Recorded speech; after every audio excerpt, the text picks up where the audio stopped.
Our daughter suffers from OCD, obsessive compulsive disorder, and she probably has had the condition since the age of 8 or 9, since primary school days. She would come to us every evening very worried about lots of things that had happened, or she had harmed her friend or other people. She had left the tap on at school. There might be a fire at the school, and it might be her fault.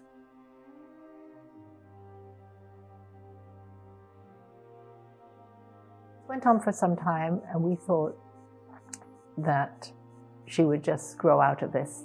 Eventually, we did ask for, went to the GP, we asked for help, we tried to find out what it could be. Nobody seemed to have the answer. In those days, we're now talking early 1990s, there was no internet, there was no information, very little information. Nobody talked about mental health, there was always stigma. So our daughter kept on with these thoughts and worries that she had, and we kept saying, oh, don't worry, it'll be all be fine, you'll be okay. You have a child who is so funny and characterful and bright, and yet there are all these strange things that you're being asked about, and you just don't even necessarily think of that they could be something else. And if we'd known that this sort of condition existed and these questions might be popping into her head, we would have thought, this is a bit strange, I wonder whether it could be OCD. But we didn't have that knowledge at the time.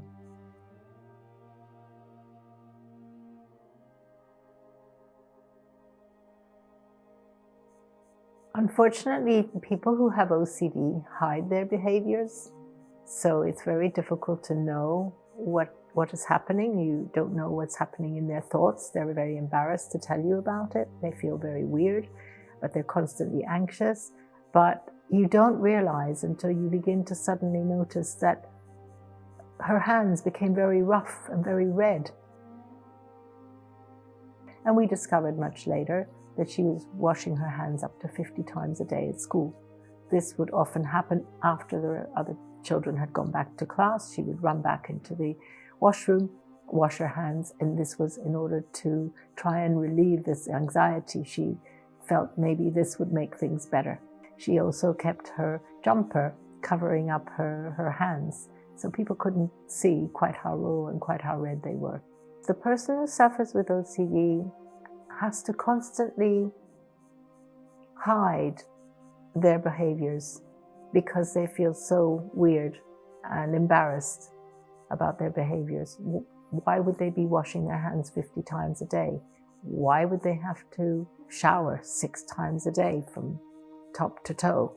But they can't explain this to people, so they have to make up excuses for things that they do in order to not have to say, oh, this is my OCD. But if they knew they had OCD, and if they knew that the other people around them know that they have OCD, they would be so much freer to be able to talk about it, and hopefully the disorder doesn't have to become such a secret disorder, so that because if they can externalize more or talk about it more freely, it will take a great load off their minds. That will not cure it, that will not help it completely, because they will still be suffering with these intrusive thoughts, but at least they will be understood.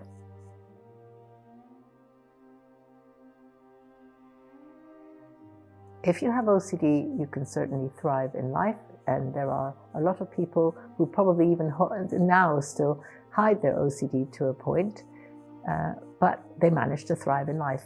But there are also many people who have OCD who have never been able to come out and explain to people or tell people what they're suffering, and some of those people can never leave their home.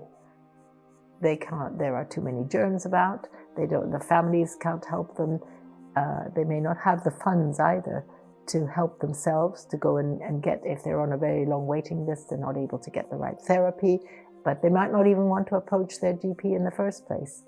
So for those people, it would be very difficult. But at least if we can start early on in primary schools by letting teachers know what the symptoms are and what to look for, there's a much greater chance in spotting OCD, talking about it, and hopefully dealing with it before this condition actually becomes entrenched.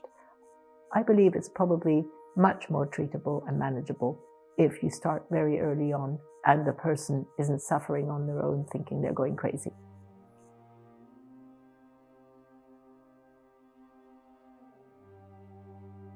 Daniel and I set up Nip in the Bud as an online portal that offers information about all sorts of mental health conditions, and all our resources are free. Early diagnosis is key. Early intervention is what Nip in the Bud believes in.